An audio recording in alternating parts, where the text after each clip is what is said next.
Yeah, so on this discussion, we are having, the topic of this discussion is adopting digital technologies for business growth.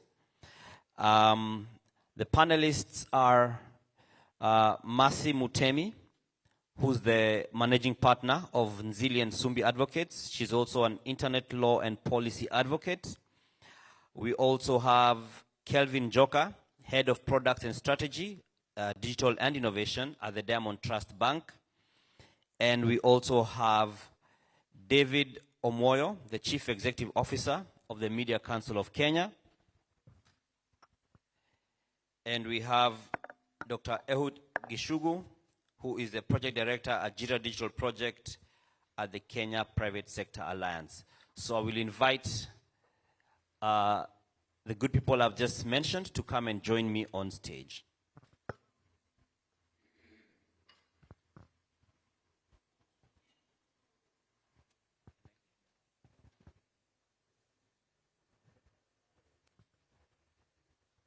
Yes, karibuni sana.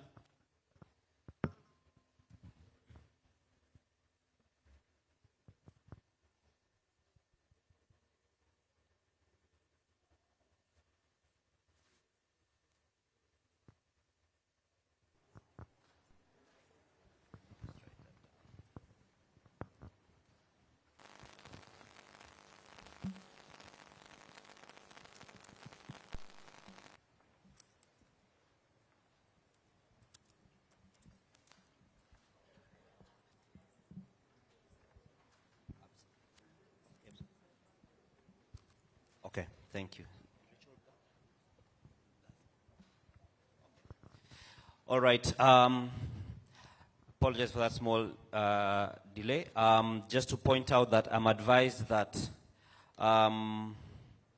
Dr. Ehud Gashugu, who is the project director at Jira Digital Project at KEPSA, unfortunately lost his father, so he is not with us.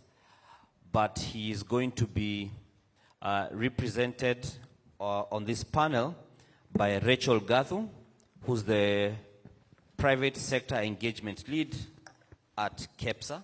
So I'll invite her to come and join us on stage as we get this going. And just as a reminder, the topic of discussion here is adopting digital technologies for business growth. Welcome. Adopting digital technologies for business growth. Now, maybe it would be good to just begin with Kevin. What has your experience been as you have rolled out various digital technologies? It would be good to hear the lived experiences. Great, thanks. And that's a good place to start because I think each and every one of us has gone through some sort of journey.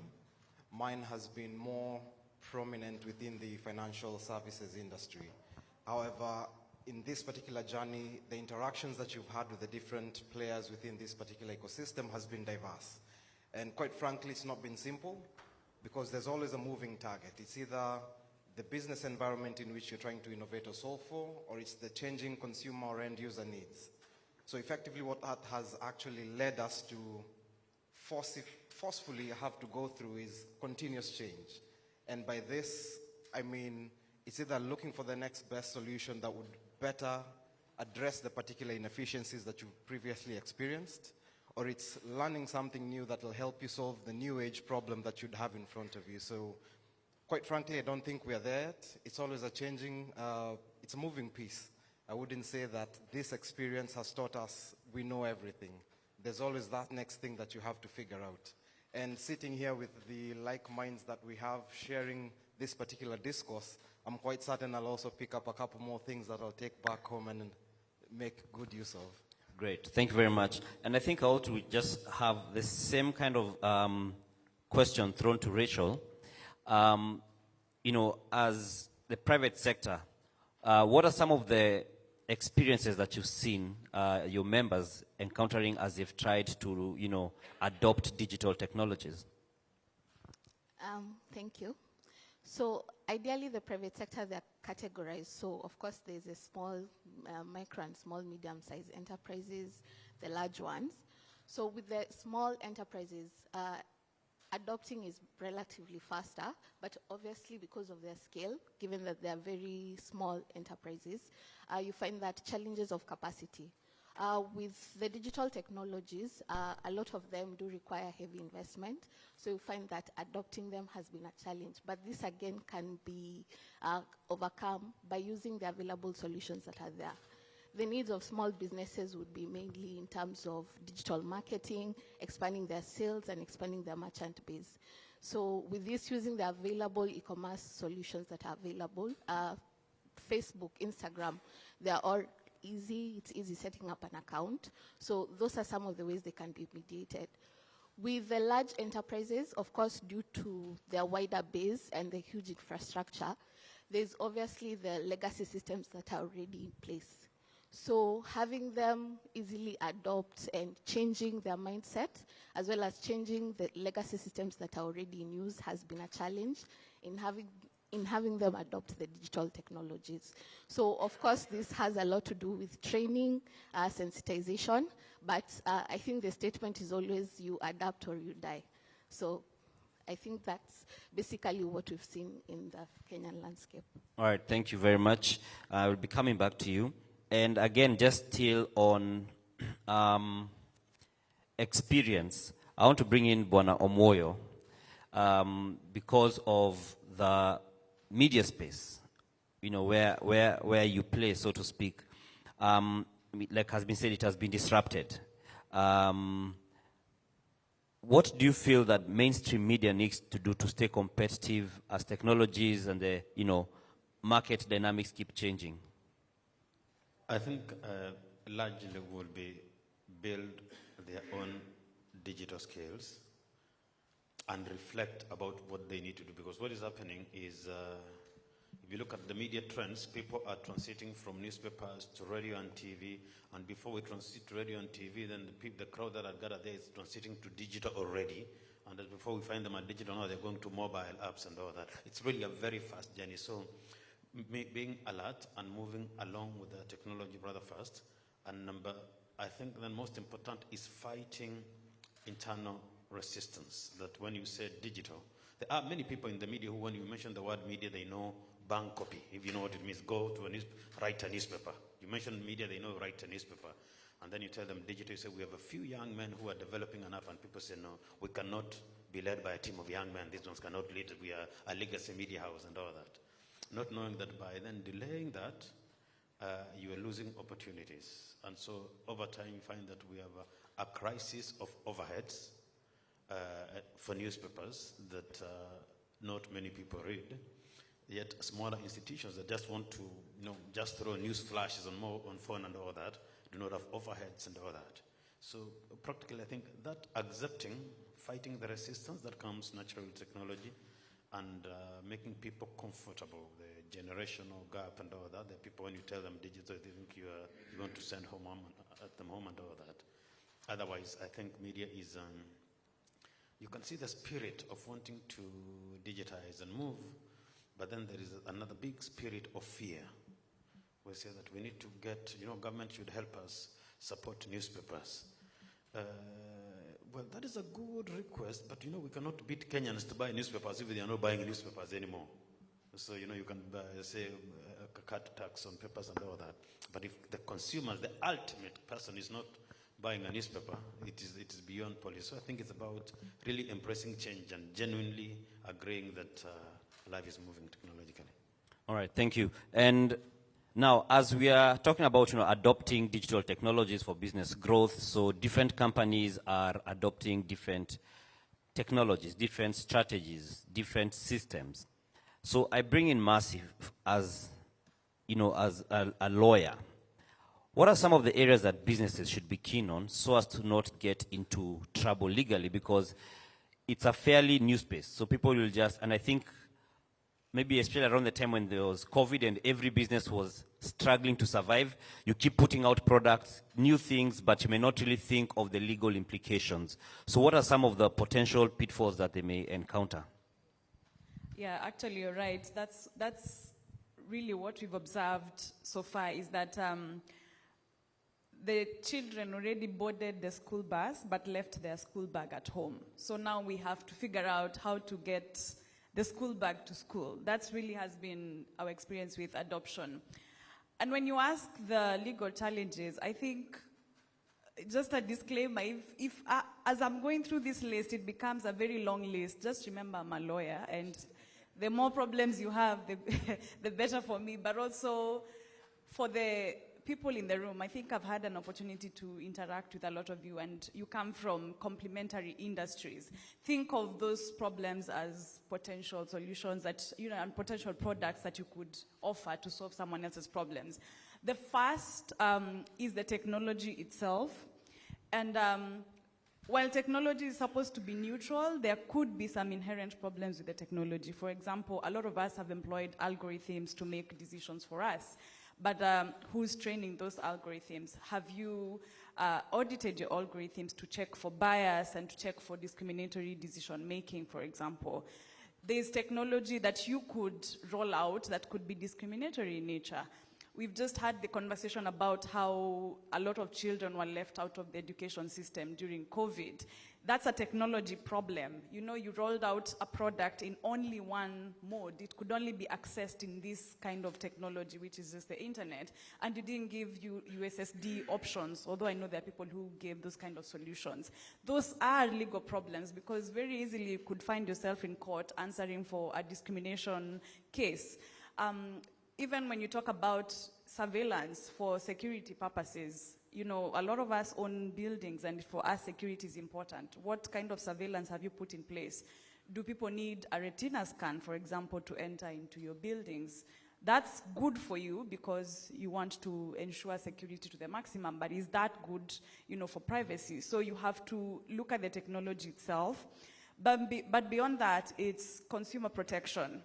You're in the advertising space as businesses. Of course, you're taking up the space to be seen and to be heard on social media. But are you really thinking through what is allowable in terms of marketing? Are you sticking to fair use practices in terms of what your people can say or not? When you engage influencers, are they sticking to what they need to say? Other area that is going to become a problem that we have already seen so far is the labor.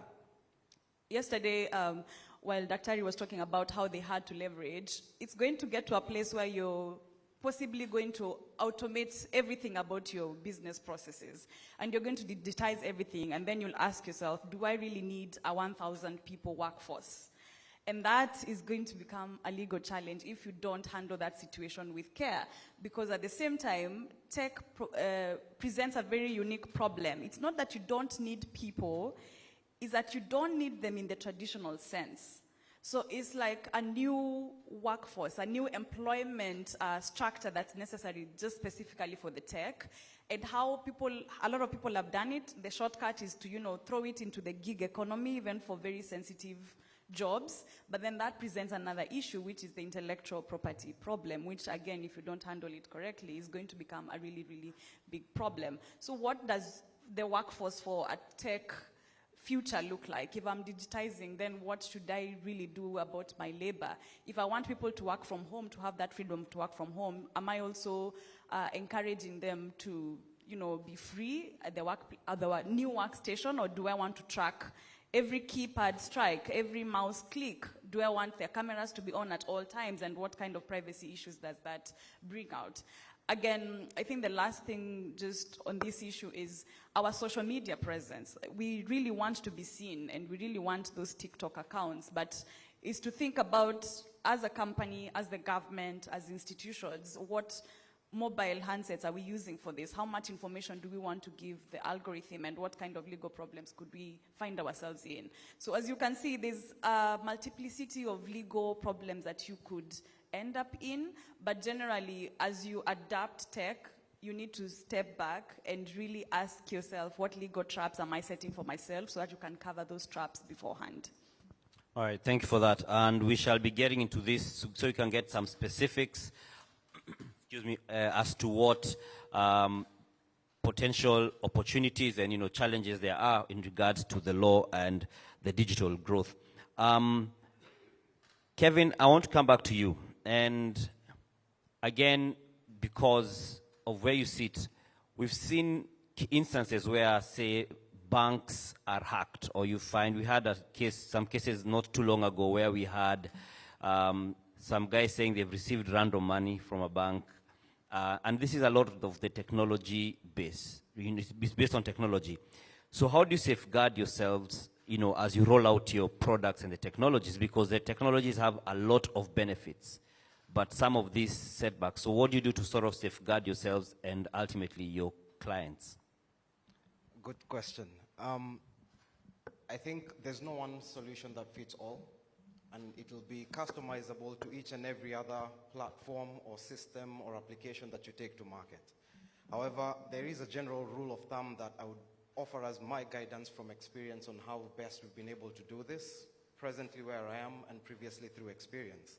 Now, first and foremost is thinking through what it is that you would be taking to market. And by this I mean, what are the potential assets or potential loopholes in which you'd be creating by this footprint that you create digitally? Most of the times, the solution is usually led by a certain end, which, and I do hope I do not offend anyone in the room, is usually of commercial benefit to the person that takes this particular solution to market. So what plays second fiddle would have been, how should we have tightened a certain particular part of this application or platform?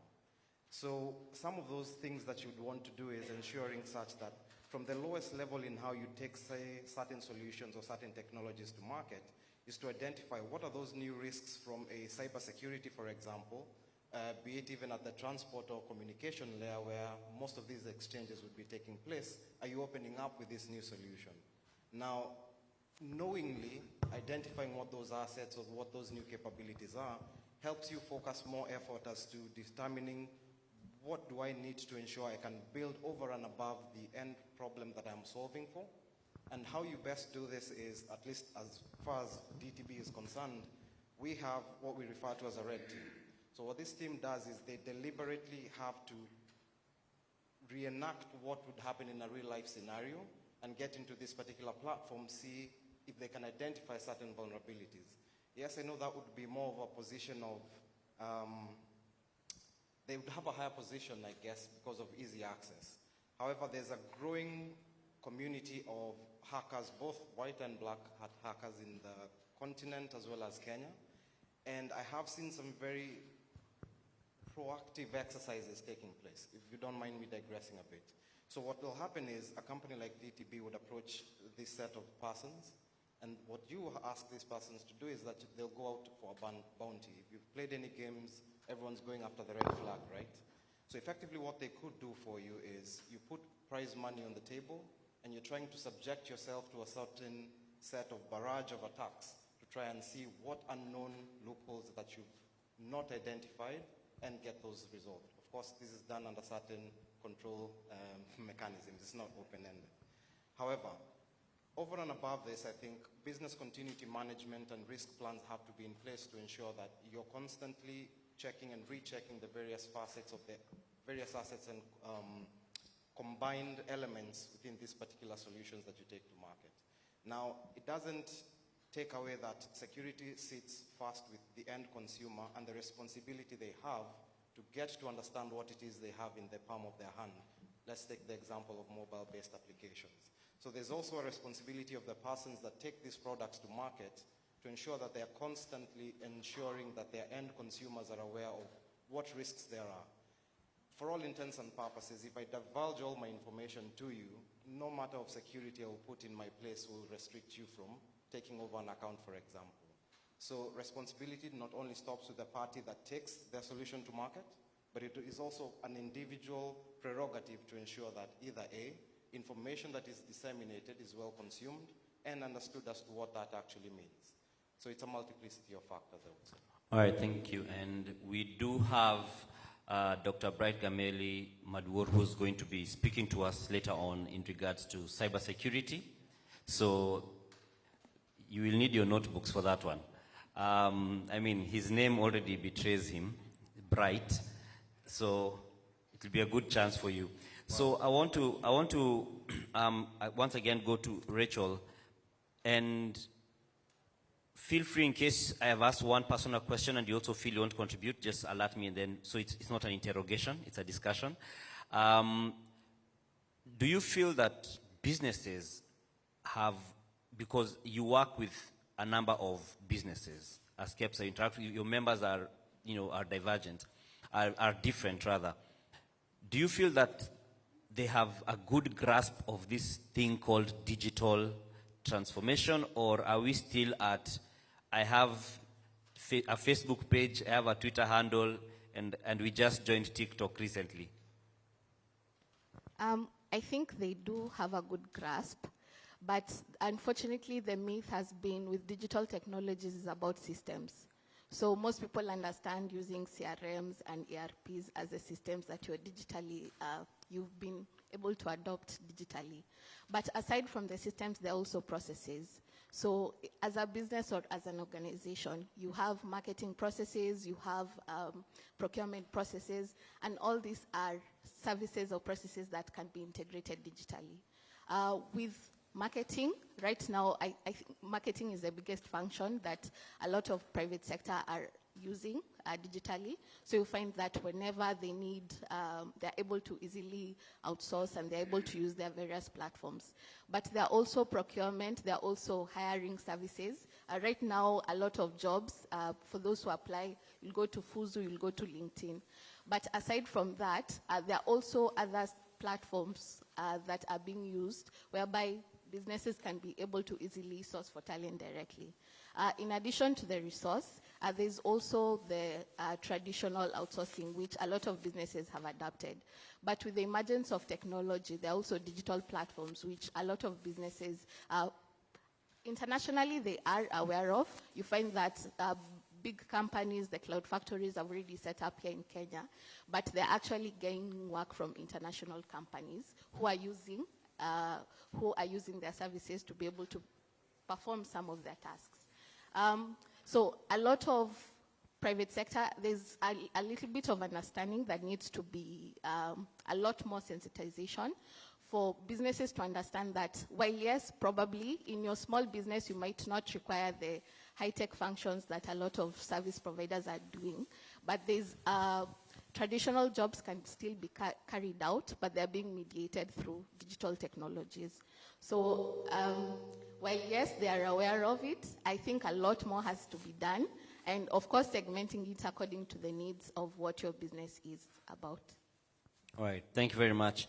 And Bonomoyo, as you play a role, with the media space, have you yourselves, as the council, equipped yourself in terms of just being digitally up to date, such that you're not being left behind by the guys you're oversighting? Yes, I would say that we've tried our best, really. We, of course, with a major boost around when COVID came, we have taken almost all our services online, apart from, like, if it's accreditation, even now when you do the accreditation, you just go online, upload your documents, and you receive a call when you have to come to pick your card. You don't have to physically come or send documents across. When you file stories for AJEA now, you just upload the stories on the portal. The internships, which we offer now, everything is online. So at the level of our services, we have basically gone up to 80 to 90% online. I mean, even the complaint commission now, you just go online, file your complaint, the hearing is virtual, and judgment can be delivered because of all that. So at the level of services we offer, we have done that. But remember, we have the little government challenge. Government is usually very afraid of security. Especially you tell government about digitization when you see a lot of delays and forcing a lot of political statements that people are very afraid about security, because government wants to operate in principles where a document is secured and all that. So I would say, so as an institution, we have done what I would say is humanly possible to really transition to digital, get people working from home, media monitoring, people can do stuff from home, they file their reports online and all that. And also remember now that most of the media houses who we monitor have their services available online. So we have out of about 70 media analysts, about 40 of them work from home. They just do their work and file their reports, and we're able to see it across. So, and then we have staff, a server at Konza, where we're able to go into the repository and see what content was put at what time. So we have done what I would say within budget issues and all that. We have been allowed to operate on our own and really moved fairly digital and moved most of our services online. All right, and Mercy, as everyone is talking about using their technologies or they are putting content online, one, how can these organizations shield themselves from, or rather shield their intellectual property as they put out content? Because sometimes they may not even know that, oh, I need to have this registered somewhere or something of the sort. So how should they prepare themselves not to get themselves being exploited? One. I think the rule of the thumb is copyright and trademark are your friends, especially for the media organizations in the room. I think you can't succeed in that field, especially in the digital context, if you do not prioritize your copyright protection and also your trademark registration. The only problem with these two fields of law is that you have to be very, very active in protecting your intellectual property. There's always a saying in law that equity does not aid the indolent. If you're lazy, then you lose it, because things like copyright and trademark, it's the first to file. The first person who files is the person to whom it belongs. But I feel like that's a very elementary discussion, because all that will get you is to protect what you have. It won't really take you to where we want to go, which is the transformation. We are trying to make money from it. So I'll add another statement and say, while copyright and trademark are your friend, the person who will really, really make you the money, your money maker, needs to be patents. So when you hear about intellectual property, I know a lot of the times beyond trademark, if you're a bank or an insurance company, you don't really think much about it. You don't think that we could have any IP that is worth protecting beyond, our name and our brand and how it looks like. But hear me out. Licensing is very expensive. And right now, you will bear me witness, companies are paying hundreds of thousands per month to just license security software, even the algorithms. You're paying millions just to get the license to be able to use these facilities. And it's not that reliable. How many times do you try to log in into the company system and it's down? Maybe because you paid and the payment didn't reflect or something like that. That's because we are clients. And what we are paying for is the provider's IP. We are paying for the provider's intellectual property. So, for example, if you need a security solution within your organization, nothing stops you from tailor-making your own security solution and then getting a patent registration for that so that you can license it to other people. What you've done in that, in that step is you no longer, first of all, pay licensing to other entities. So your cost for that particular facility is zero, but at the same time, you're making money from it. And the same thing applies to even media entities. Copyright is good, and it's very important to have a catalog of all your copyright. That's fine, but that's not going to make you money. Franchising is where franchising is what is going to really be your money maker. Again, people want to consume content because of how it makes them feel. People want to experience your brand. So one thing we've been unable to do really, and I haven't seen any success story for this, is we're very talented in our small pockets, but somehow we don't transform that into brand experiences.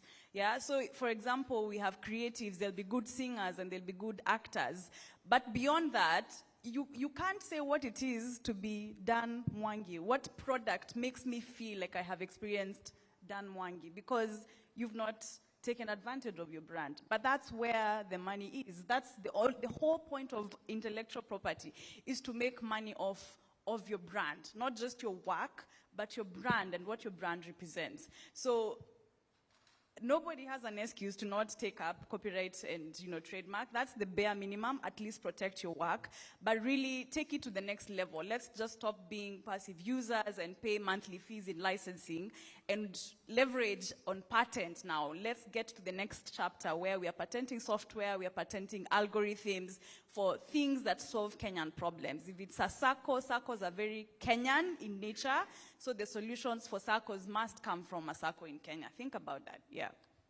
All right, and just a quick one before I go to someone else.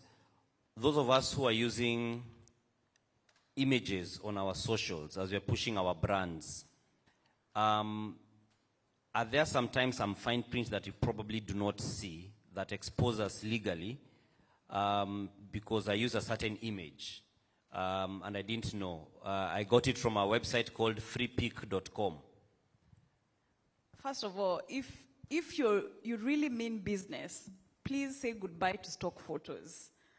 And I know that's a very controversial statement, but if you cannot attest for the history of a photo, I know there's a judgment against Nation Media Group where, unfortunately, you were made to pay a lot of money because the person who had given you the license to the photo was not transparent about whether or not they had paid the person, the model in the photo.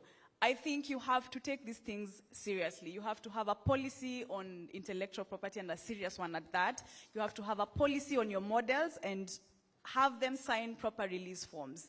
The issue with stock photos and, the stock galleries is you can't vouch for it. You can't vouch for it. Even if it says this photo is free for use if you pay us $15 per month. The fine print, what does the fine print say? It says the terms and conditions only apply to users in the US and in Canada. So then what's going to happen if you take that photo and use it in a Kenyan environment and then you get sued in a Kenyan environment is that that license never extended to Kenya. The model was never paid for their use of that photo in Kenya. So while open source solutions sometimes are good, I think, and I know Rachel is looking at me badly because of small businesses. Yeah, I know you're looking at me badly because of small businesses, but there is a way to achieve the same. I think what you're looking for is an unencumbered picture to use for your advertising, and it's possible to get that without spending millions of shillings, but also you don't always have to download the photos from the internet. But the other thing also is, think about how we consume media nowadays. It's through social media, and that's going to bring a lot of intellectual property problems as well. We want to cover events live. We want to go for graduations and events live. And how much IP is being created in that live event, and who owns it, and have people released model and release agreements? Have they released their rights, their personality rights to be shown in those kinds of videos? You want to engage influencers. Okay, what photos are they using? Who owns the work? When the influencer does the work, are you making them sign proper release agreements? Or even take it a step further, when they use videos and other people's photos, can you vouch for them? So the bigger picture here is really take a step back and have a policy for your organization. This is our IP policy. We will only engage if the arrangement looks like this. And then also have conversations with your third parties, with your contractors, similarly. But the short answer to stock photos, it's a very, very slippery slope. Okay, and I want to ask a question that can be just across. Do we feel that the current changing dynamics of the digital space, do you feel that the regulatory environment is accommodating, or whether it's up to date with the needs and the dynamics of the technology space where you operate from? Maybe Kevin, you could start us off. Do you feel you're the easy target? Nah, this will have to go off the record, man. However, I think I should be forthright in saying that there'll always be a disparity in how regulation catches up with innovation, because innovation is moving at a very fast pace and it's really not waiting on regulation and or rules sets to actually be set up. However, the engaging environment in which we are in and how we operate is that with everything that you will do new or is either uncertain, there'll always be discourse or collaboration in trying to understand how best you tackle it. So my personal view is a lot more can be done. But then such is with change, because unless you champion it from the front and choose to be the flag bearer or the one that carries that big bullseye, you should be ready to take certain hits. And in so doing is the ballsy nature in which I think innovation, and especially in technology, requires. Because a failure to which, if we are always to rely on regulation to define where you should go, there may be, and I may be wrong in this statement, there may be limitation. Whereas if you are able to be courageous enough, take that flag and push it forward as far as say, here's what we think this technology should do, and here are some of those particular use cases. And here's what we think regulation should potentially look at to ensure that it is a more enabling environment to facilitate its particular use. Those kinds of conversations, I think, need to be held more often, not only at the corporate table where you're trying to justify new value, but also with the regulator to see how best can we collaborate in ensuring that that kind of accommodating environment exists. To our lawmakers as well, you have a small part to play in there. Let's not wait for a class action to define new ways of doing things. It actually ought to be driven by what general good could be born out of it, what value should there be for the end party or consumer, not just the monetary value that would be born from large corporate or organizations. So my personal view is that it slowly will catch up, but it's almost there. And it's more of launch and learn rather than let's just take a seat and see what that actually goes into. Okay, Bwana Omoyo, do you feel the regulatory environment is up to date with the technology space and the changing dynamics of the same? Yes and no. No, because it's innovation. You can't regulate what you do not know.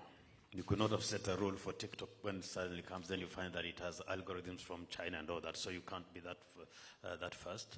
But I would think that if we look at more of facilitative regulations, where like governments and regulators start with doing blueprints and policies at very initial level, and say then you develop rules as you proceed, and largely then concentrating on making very broad level guidelines, so that then they're integrated in the innovations. Otherwise, if you keep issuing regulations all the time, then the innovation will be stifled.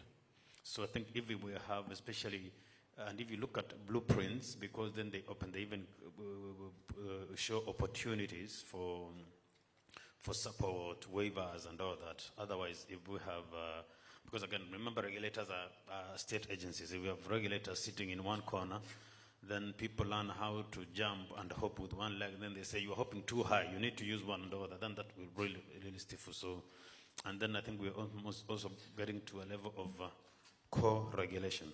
But finally, I wanted to state that we have a serious crisis in this country in the sense that we do not have our Silicon Valleys or incubation centers.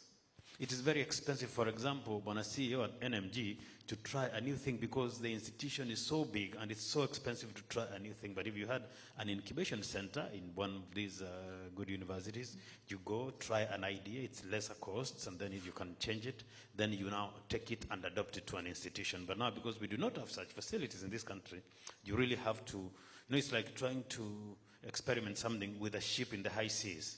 It's extremely expensive and it can go wrong. So I think I know we have Konza coming on rather slowly, but if we quickly came together and found a way of getting certain incubation centers, it will really help a lot of what is happening. Otherwise, big institutions will die, not because they were not intending to move, but because we do not have an incubation of ideas where you can do this and then, bring it up. And it's very painful when you say that you could try this, but by the time it fails, 2 billion shillings is gone. We could have done it better with much less in a controlled environment, then adapted that. And I feel that when I look at the challenge of big media houses trying to try a new idea, it is, so are you going to recall back the people you fired if it fails? Or you buy a new wonderful printing press for 10 million, then suddenly people are not interested. So what do we do about it now? And nobody can buy it. Or you buy a big TV like we do, a big TV at home, and everybody goes to their phone. So what do you do now? Because, the bigger the TVs have come, everybody at home stays in their room and watches on their phone. So if we found a way of, incubating and moving, that would be. So as I said earlier, we need regulation and creative regulation, which goes ahead in the form of blueprints. We have this blueprint and vision and all that. Then the regulation becomes a little part of the innovation. Innovation can run, but the principle of regulation is from time to time we come together and set joint rules of engagement. Okay. Something is already being done, I know, with the Office of the Data Protection Commissioner, in terms of ensuring that data has been one of the risks with digital technologies and inventions. The legal system also, the legal players have been doing a lot of work. I think every now and then I see a webinar on webinars or meetings whereby the legal systems, legal players are advocating and advising businesses on what they need to do. And this is also in support of the regulatory environment. The other issue has been with property rights. Of course, with digital technologies, there has been YouTubers, TikTok stars, and all that, and creatives. So seeing how property rights of such creatives can be protected, because that's their livelihood and that's how they're earning their income. Of course, also a better understanding of the digital environment. So this could be, whenever we hear digital service tax and all that, what does it mean and what are the implications? Okay, as I come to Mercy, just want to let you know that after Mercy responds, we'll open the floor to questions to any of the panelists, and the same for our audience that is watching, that's following the event via the Zoom webinar platform. So we'll be taking some of those questions as we go along. So Mercy will respond about regulatory. Do you feel our regulatory space is up to date with our situation? Well, I'm a big believer that the law should be technology neutral. And the reason is, by the time you're done legislating on this present technology that we have now, the world will have moved on. Because a piece of legislation takes 2 to 3 years. I mean, technology is already stale in those 3 years. So my view has always been it's better to regulate the conduct and then have conversations with the regulator on how to apply already existing laws to the kind of environment we have. For example, the Data Protection Act has been in force since 2019. Right now, because the algorithms are all the talk and it's a very hot topic right now, it's not for us to start new laws on algorithms. No, it's for us to engage the ODPC and with the ministry on how should we apply the Data Protection Act in this particular field. I think for me that is what is useful for business. Laws are very disruptive for business. When a new law comes in place, it takes time to achieve compliance. Our clients are really, really complaining because they're required to comply with the, with the Data Protection Act, for example, because it's a cost. It's also restructuring. So we shouldn't always be chasing after laws. Sometimes you just need to tweak what you have. Of course, that's said with a pinch of salt because tech does present some unique problems that traditional laws never envisioned. For example, right now, tech labor is going to become a real issue, and the question is, does the Employment Act apply squarely even to tech workers? If I want to restructure in unique ways, will I be caught up, in the old traditional ways of how the Employment Act views employers? So engagement needs to happen in terms of what really requires legal change in terms of the law, or what just needs advisory from the regulator on how to tweak things. All right, so I'm going to invite any questions. In case you have a question, you can raise your hand, then we'll have a microphone brought to you. I can see there's a lady here. You could take a mic to her. And as the mic is getting to her, I can see we already have a question on our online platform. I will read it. Hello, I'm Professor Luvisia. My question is about the monetization issue on Facebook and other channels like TikTok. Why is it that some countries, for example Kenya, Kenya's content creators cannot earn from their videos? They cannot use important tools like even fundraising. I think that will go to Mercy, but before we respond to that, I want us to kind of bundle the questions so we can be a bit more efficient. So you kindly introduce yourself, the organization you represent, then you can ask your question briefly. Good morning, everyone. Good morning. My name is Jacqueline Bitutu Wanyande. I'm representing myself. Very good. I'm a digital enthusiast, and this is the first digital conference that I'm attending that I'm not organizing. So I'm in heaven. I'm always running around with the conferences. Now I'm a delegate. It's new to me, and I can now understand how refreshing it is to attend and not be running around with the logistics. My question is to Mr. Omoyo. A few years ago, I noticed in the banking sector, not in Kenya but in other places, that there was a struggle between the legacy business and the disruptive business. In the sense that the disruptive business is the future, but does not create the revenues required to run the current business. So legacy is still the breadwinner. So how do you intend to move forward in terms of supporting the new disruptive business, and how do you ensure that the legacy business is still doing what it's supposed to be doing? And shouldn't you be looking at an opportunity to be a leader, since you're doing this digital summit for 3 consecutive years now? Can you maybe set up a unique iHub center where there's all this innovation, where the developers can come, where people can come with innovative ideas, and you take leadership in that market? So, because the government is doing a lot to bring internet to the marketplace, but maybe we need someone who's neutral, not trying to push acquisition of accounts and loans and things like that, but trying to drive our agenda as Kenyans. A place where we can come, think, reflect, create, and what you said in terms of trying to test things in small bits and trying to see without using too much money, because if you make a mistake as a nation, it's big news. But if you make the mistake at the Innovation Center, we can test, fix, and then we can expand it to the bigger market. Thank you. Thank you very much for that. Is there any other questions so that we can, or the gentleman next to her, then we can have Engineer Mosonic, then we'll respond. Good morning. Morning. My name is Njihia Njoroge. I run a company called Bingwa Services, and we have a platform that can employ 100,000 people in the next 365 days, reducing the unemployment by 0.7% and increase the remittances from the diaspora. And thank you, Dr. Wale, for mentioning a similar number that you have in your vision last night. And I do hope that we can have an ear. And so my question is, how do you speak? What do you say?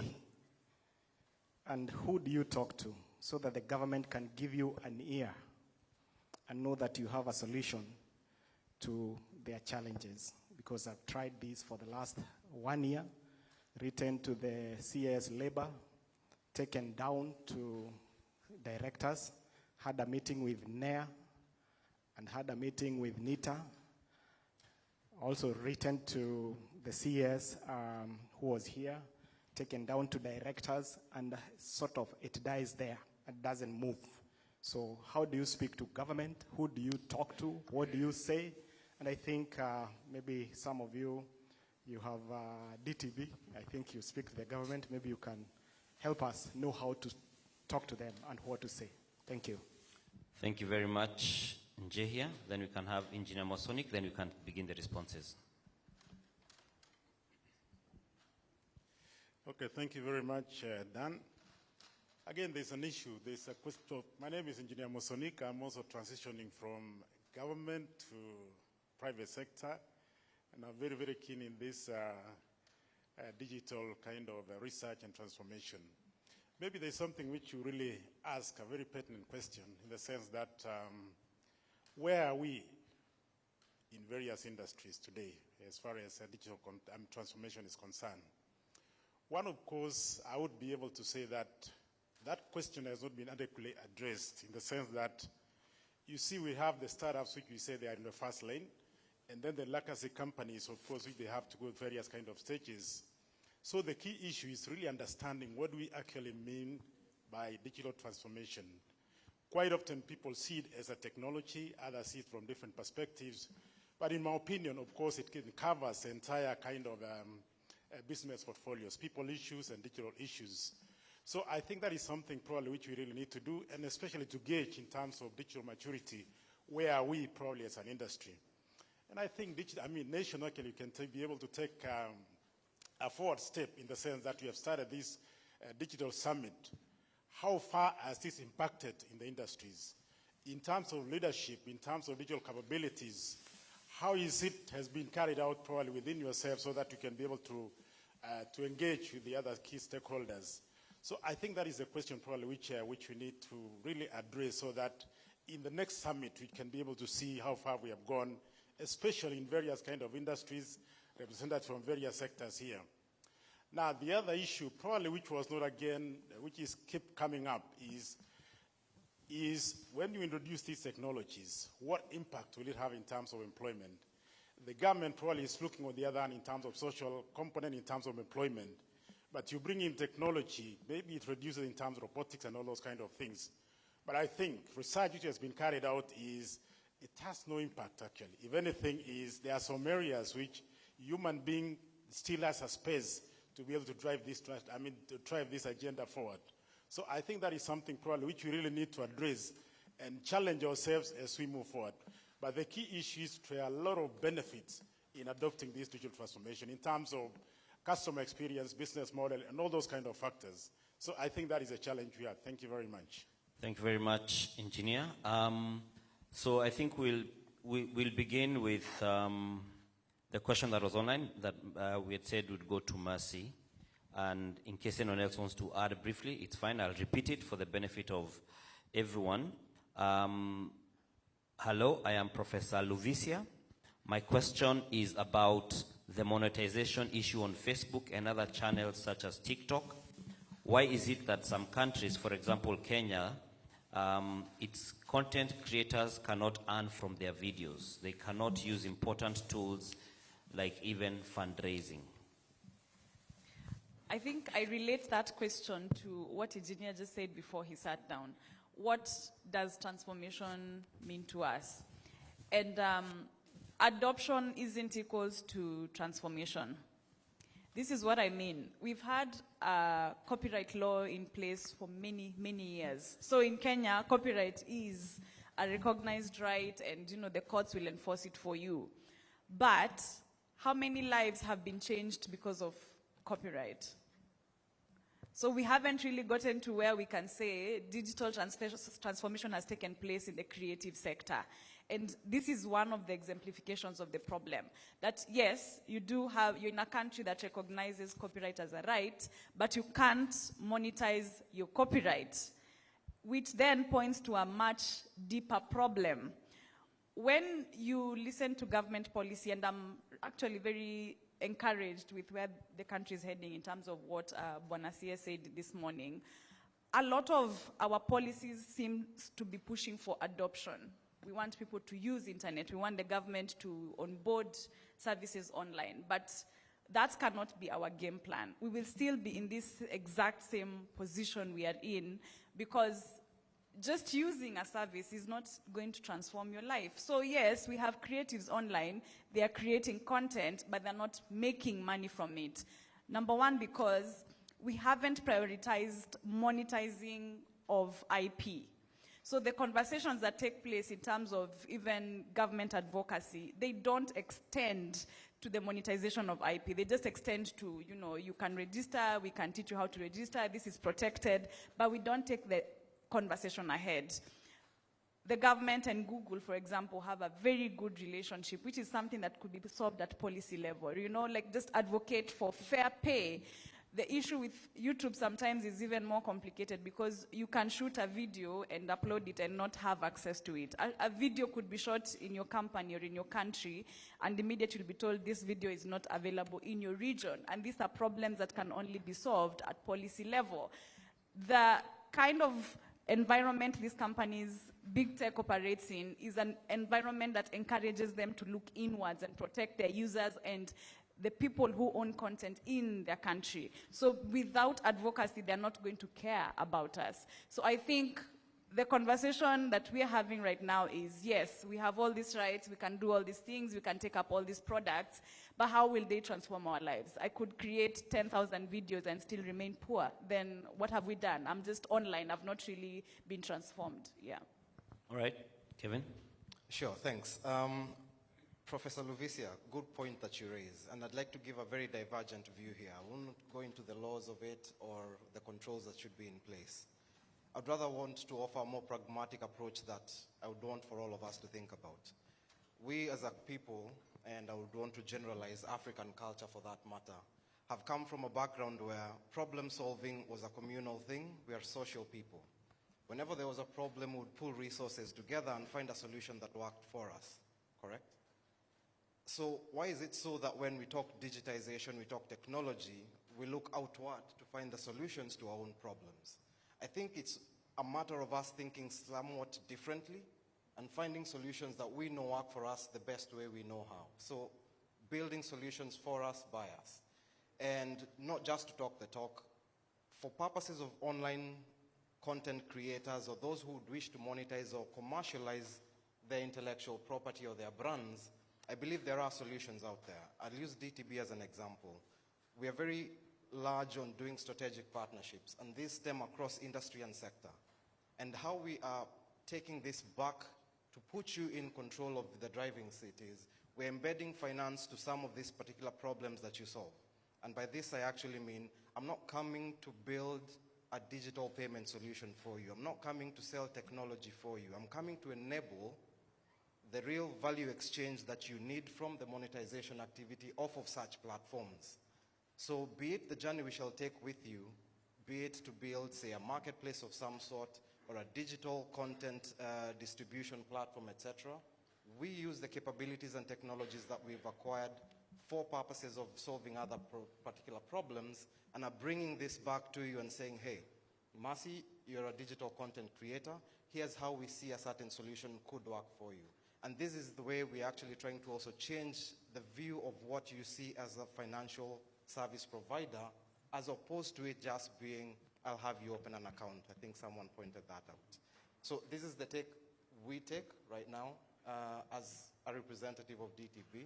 And this is how I would say to Professor Luvisia, please give us a call. I think there's something we can do for you. All right. Vanamoyo? Yes, I will try to touch generally about the questions that came in. I keep giving the example that the guy who discovered electricity died broke, but the guy who discovered the unit measure of electricity and how to sell it is the guy who took away the money. That's the reality. And so we could have a lot of innovation, but until you find where to monetize it and what to sell, they say it's eyeballs and all that. Until you pick that, you will never understand. Secondly, about people accessing government, I was telling Bwana CEO there yesterday that government is like an elephant. Master the art of timing, find the right person and all that. I also came to government as a stranger about 5 years ago, and for 6 months I ran across town. And nobody tells you they do not know or they have no solution. Everybody in government tells you, I know someone who does it. 7 months later, your shoe sole is torn, you are sweaty, and nobody has offered help until you get the right person. So you must really be able to move. Because I think I've also had proposals about people who can create jobs and all that. I was reflecting about Wasili, the taxi hailing app from Nakuru. Of course, we had our own Uber around and all that. Then Wasili does Nakuru, Eldoret and all that. I think some people came together, did the app and all that. So if we found how to count how many people joined that, have joined the taxi service, it's a local based owned by 2 or 3 young men that I know.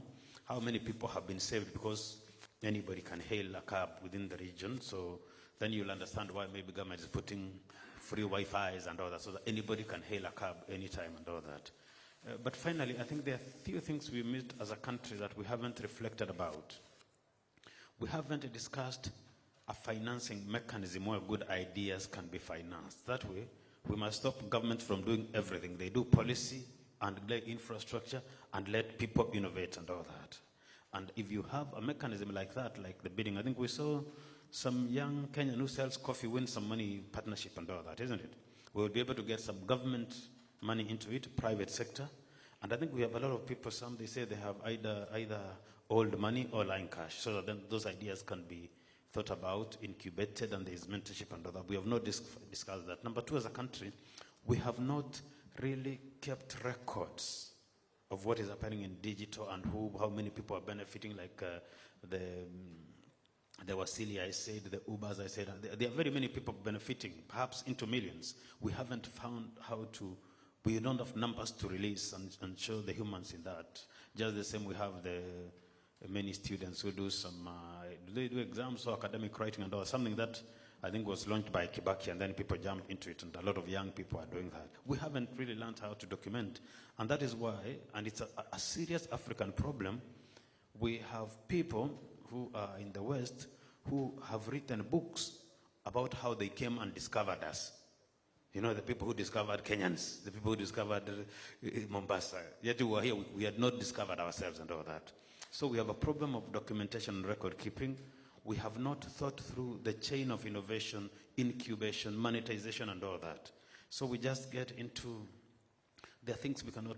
And finally, in the context of media, we haven't looked at leverage. One of the biggest, the people desperate for media coverage will be government and politicians, whichever way.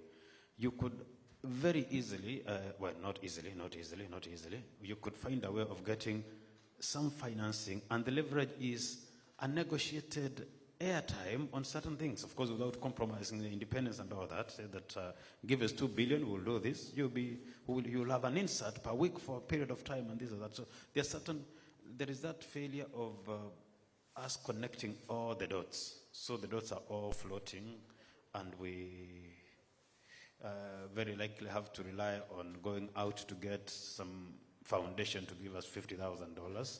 And we have many pockets of $50,000 here, but we haven't been able to find a pitching place for that. So I think if we can modify a bit this digital summit, get a few resolutions, a nation media is quite a brand here, get 2 other people to join them hands, and start this. You will get people interested to be joining and listening for ideas being pitched, and they want to try $1 million here for 50% and all that.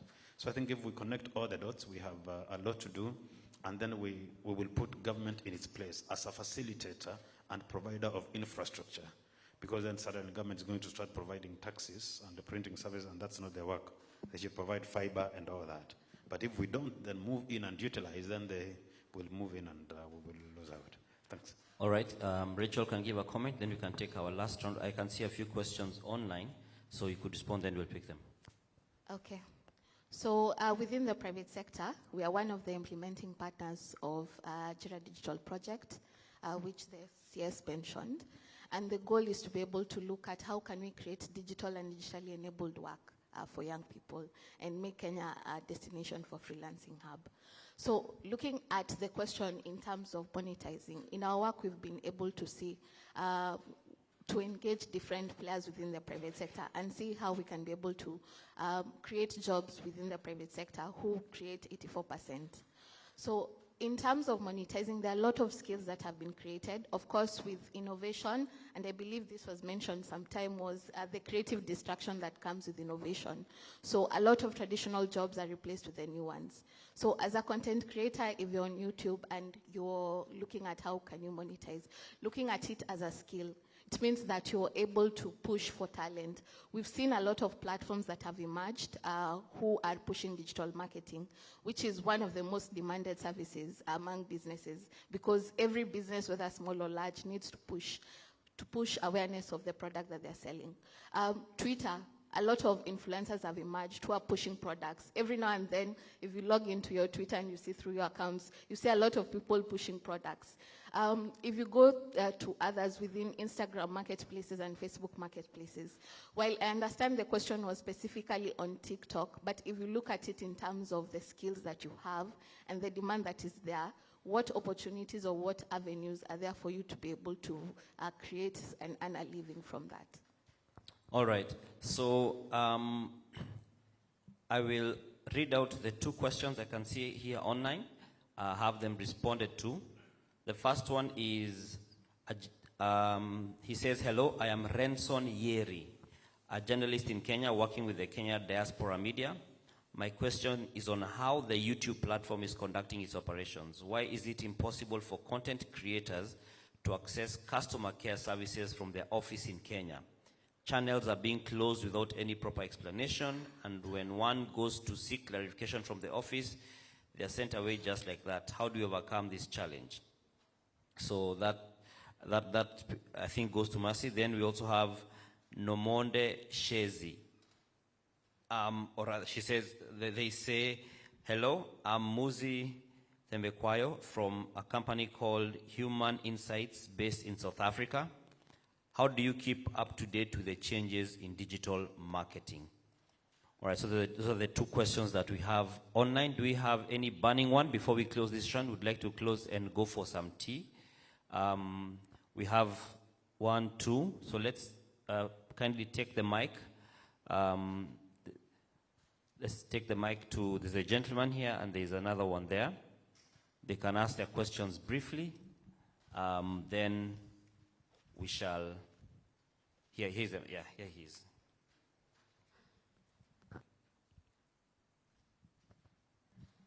Yeah, thank you very much. My name is Joseph Kamiri. I'm from, I work with CIC Insurance Group.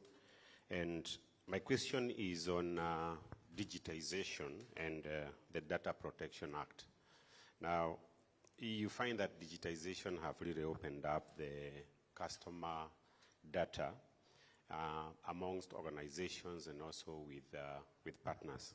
And it makes information and data very liberal. Now, when you come on the other side of the data protection, the law is very strict on the use on how you use the customer data in your possession. It's like when the act was being done, it was more to do with physical data as opposed to data and as opposed to digitized data. So the question is now, how do you protect yourself or safeguard yourself from the Data Protection Act as you try to digitize? And this is more so when you want to exploit some opportunities in trying to market and also trying to do sales, things like cross-selling, and especially when you're dealing in a group of companies which have got several subsidiary companies where you are possessing data in those different subsidiaries. So how do you protect or safeguard yourself against the Data Protection Act? Thank you very much. Then we could have the last question here. Then we can put them all together. My name is Patrick Githaiga, CEO Taltech International. I'll tie my question to what my good friend just said. And maybe this is a question for us in this room to ponder. Does the innovation comes before the law or the law comes after the innovation? That is one question I'll really love for us to ponder. Does innovation comes before the law or the law comes and then the innovation? For me, I believe, as we discussed on the Digital Summit and the processes, with the new Data Protection Act that came in force around 2020, to the data processes that have been put in place, all the organizations, they are data processors, from the financial aspect to the digital aspect in terms of media. Data being the oil, or rather for me, I believe data is the new oil for all the industries. How it's being processed, how it's being used, how it's monetized to be a benefit to the organization is the one key thing.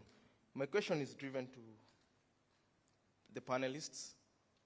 Banks, currently we have seen how they are utilizing APIs to be able to transform their capacity in terms of deposit mobilization from the app development, rolling backwards from the old way of doing things.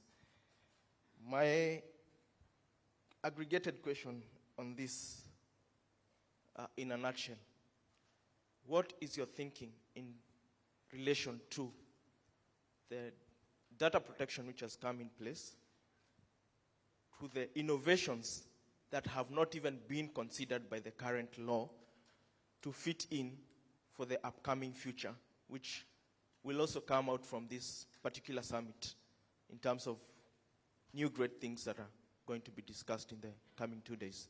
Thanks. All right, thank you very much for that. And so, Mercy, there are a couple that are heading your way. We can tell that by virtue of this being a fairly new space, there's a lot of concerns on the legalities and the regulatory dynamics of them. So there's a gentleman who's saying YouTube channels at times are just closed down without much explanation. I don't know, could it be that there are some laws someone flouted without knowing, or what? So the YouTube problem is a bigger problem than just violating rights. When you are reading his question, he even said sometimes you try to appeal, you try to contact, and there's nothing. Now, this is the reality of the day. Big tech does not consider African users as equals. I think that's a reality we cannot run away from right now. We are not equals to their American audience or to their Canadian audience. Let us start there. Let us be very, very frank with ourselves. We are not considered a worthy market to even properly invest a presence in. And for us to achieve where we are going, for us to head where we are going, we have to change that. That has to be changed. Because, two things, we are of so much more benefit to big tech than how they treat us. Number one, our users consume content on their platforms like crazy. Everybody's grandmother here is on Facebook. And everybody is using those platforms. So we are creating a lot of value for big tech. Number two, believe it or not, but the algorithms are taught in Kenya. Kenya has become such a hot topic among venture capitalists because this is where machine learning is taking place. The reality of the day is that big tech is built on the backs of Kenyan youth. They're the ones who are polishing up those algorithms. They're the ones who are teaching the algorithms. The reason why there's going to be an augmented reality in the first place is because Kenyans day and night are doing data labeling, are doing data annotation and content moderation, thanks to efforts by, Ajira to train people for the gig economy. So first, let us just be very honest about our reality. The way they apply their laws in other countries is not the same way they apply them here. Now, that is not a Mercy problem or a Dan problem or a Nation Media problem. That's a government problem. When diplomacy takes place, those are some of the conversations the government should be engaging with. While we are happy to play host to a lot of American investors, those are some of the things that, policy-wise, the government should think about. The treatment of our businesses by them, because they want preferential treatment when they come here. Her Excellency was asking even for the dropping of the 1/3 rule, on local content. Okay, as a trade-off, can our consumers and can our creatives receive the same treatment as people in your country? Because without that level of diplomacy, we're never going to achieve that. Australia has been able to pilot a good model where big tech pays the media companies for hot listing, the top 9 lists of news items. Of course, it's going to be a link from Nation Media, a link from Citizen. Shouldn't you get paid for that, right? So, but for you to achieve that level of respect from big tech, truth be told, they are richer than our country, so they have to engage as countries. Can I engage the other question so that I don't? Okay. Yeah. So that's on that first issue. On the Data Protection Act, I hold somewhat of a different opinion. We are lucky enough to have an act that doesn't have absolutes. It doesn't tell you, thou shalt not monetize data, full stop. It tells you, for you to monetize data, the following things must take place. So it's given you a cheat sheet. And this is what is going to happen. People who create value out of data are going to be the people who comply. The first compliers are the ones who are going to create value out of data. Because once regulation comes and fines begin rolling down, it's going to devalue your brand. Nobody wants to be in the media every other day for 100 million fines for not respecting data, 100 million fines for, because when people hear data, they hear security. So whether your breach was in data protection or in security, people are just going to assume you're a company that doesn't take security seriously, and then it will devalue your brand. So what my advice would be for you is that please engage highly qualified data protection officers. People who will look at the data protection impact assessment as a tool that can work for you. Truth be told, businesses need data. You cannot survive in a cutthroat competition model without data. You need to have the most accurate decisions. You need to make the most accurate decisions. And for you to do that, you need to be hemorrhaging data at a very unpredicted pace. But then you're going to attract the regulator if you don't take care. So the solution is in the middle ground. Have a DPO who tells you yes, who tells you this is what you want to do. I will show you how we can be compliant with the law while at the same time achieving what we need to do.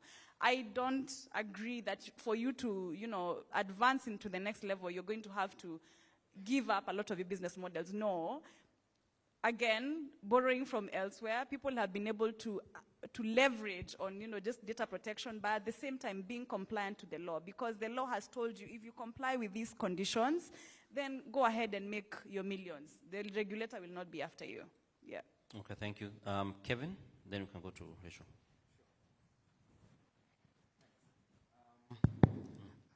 I'll try and tackle an earlier question asked by the lady at the center of the room, as well as I try and address Bonagidaiga's question about whether innovation leads before the law comes after innovation.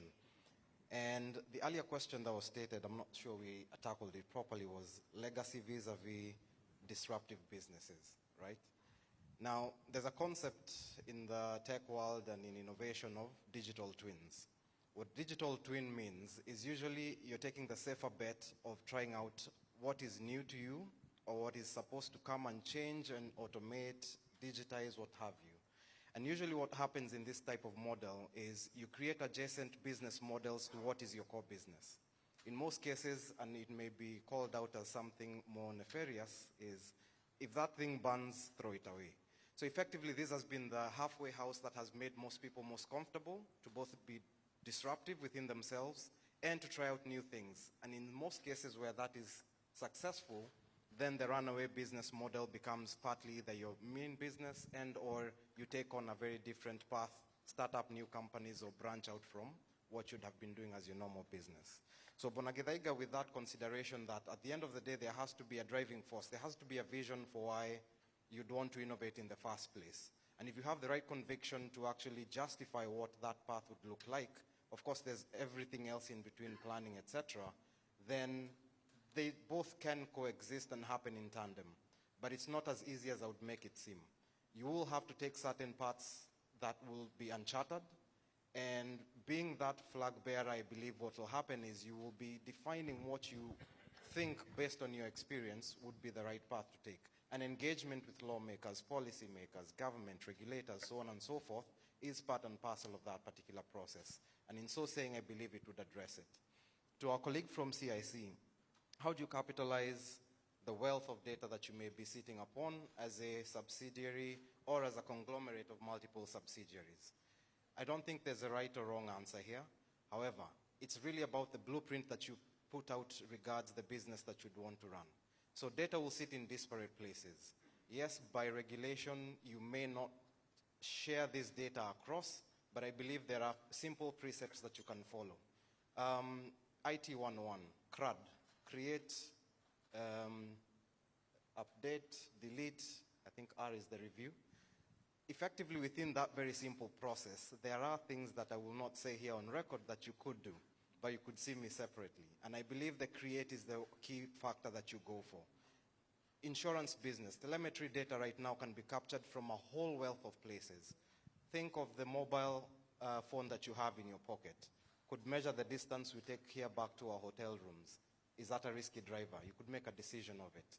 And you could very well tell from the unique fingerprint of that device who this party is. And if you have a record of this, regardless of which data sets you have, it's anonymized, it doesn't say it's Kelvin, but you can associate it back to Kelvin.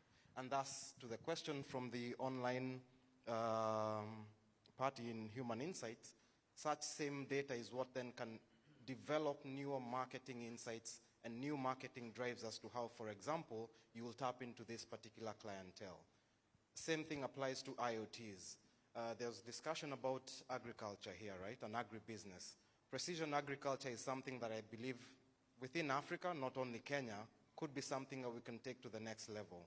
I know we've heard all about aquaponics and all that stuff, but truly when you stop to think about it, it's the culture of how do you actually change up what you've been doing previously. There's a lot of experiments right now with Agra and other players in the market who are trying precision agriculture, just as an example. And IoTs are solving this same problem. And that same data is being churned through machine learning and AI algorithms to actually give further insights. So in the same way I would say CIC could solve such a problem. Thanks. Thank you very much. And in the interest of time, I'm going to request Rachel and then Bonomoy to just take a minute each as you close, so that we can go for that tea break before it becomes tea lunch.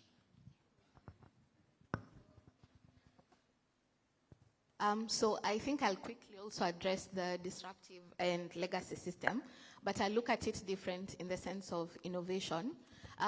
Kenya has a vibrant innovation ecosystem. I think that has already been said and it is known. It's among the big four in terms of the startups who are able to receive funding, with Kenya being the third, which means that our innovations are based according to the needs and we do have viable solutions. The main challenge specifically with disruptive innovations has been the ability to monetize, in the sense that a lot of us here, when we think about digital technologies, we think about a foreign technology. If you think about e-commerce, you're thinking about Jumia. If you think about ride-hailing, you're thinking about Uber. But there are also a lot of local, homegrown platforms and innovations that are addressing our social and our current needs. For businesses, a lot of us know about the informal economy who probably, they're actively using M-Pesa, but you find that a lot of their transactions are maybe on messages. So they don't have a system that is able to easily arrange that for them to be able to aware how, to know how much they've been able to make and how much revenue they've been able to make. So looking at and adopting such level of solutions that are catering to our own local challenges is the way in which we can be able to support the disruptive technologies that are grown locally. In that sense, I know the question was in terms of why do they not last and how are they not able to expand, and what's the challenge between a young startup that has just been formed vis-a-vis a legacy system. And I think if we are able to quickly try to see from around us which solutions can we be able to adopt, I think that we will be able to support our own, and at the same time we'll be able to address some of the challenges that we are hearing in terms of big tech. And I know you've said something about big tech not really caring about us, but if we're able to look at our own local tech, support it, use our skills that we already have to monetize through these kind of platforms, I think we'll already start making headway. Thank you. Bonomoyo, 1 minute. Thanks. I think we have to accept that the government is a depository of ideas and knowledge, and most of them scattered. Everybody has an idea and a proposal. It's in one or two government offices, so they're not very organized, and government may sometimes be unable to know how to approach certain issues. In the innovation and tech sector also, it's also a depository and an outbreak of ideas and good intentions, and we haven't been able to come together into collective bargaining groups so that you can be able to push for policy and certain things. So I think while government is on one side, then I urge the innovators and the tech people to find a way of coming together. I know we have KickTernet and the Internet Governance Forum. There have a few such groups organized, so then you can now be able to engage. Otherwise, if we remain as scattered as we are, there will be piles and piles of proposals, and even whoever is seated in government will be unable to know how to approach which one to pick over which one. But if it was a certain fora, then I think then they may be able to, and then study UN documents and World Bank documents about technology and all that. They will help us also organize our thoughts and be able to channel very targeted proposals even to Parliament or wherever. Otherwise, we'll have many of these and then they don't end up into one pipeline. Okay. Can I just conclude with 30 seconds and say I'm very uncomfortable with our positioning as a big tech and venture capitalist midwife. I think our future needs to be solutions that make us rich. We need to become big tech. we need to stop assisting big tech. Let's come up with solutions for ourselves that end up taking Kenya to the next level. Yeah. Thank you very much for your great insights. Mercy Mutemi, Managing Partner of Nzili and Sumbi Advocates. She's also an Internet Law and Policy Advocate. Kevin Joka, Head of Products and Strategy, Digital and Innovation at the Diamond Trust Bank. David Omoyo, the Chief Executive Officer of the Media Council of Kenya. And Rachel Gathu, Private Sector Engagement Lead at the Kenya Private Sector Alliance. And for all of you being part of this, for what has been a morning session of our Digital Summit, day one of the third edition of the Nation Digital Summit. At this point, we are going to be taking a break, but we'll be back with more discussions on different dynamics of this digital transformation. I'm just reminding you that the theme this year is enhancing Africa's digital transformation. Thank you, and we take our break. We continue after this. Thank you.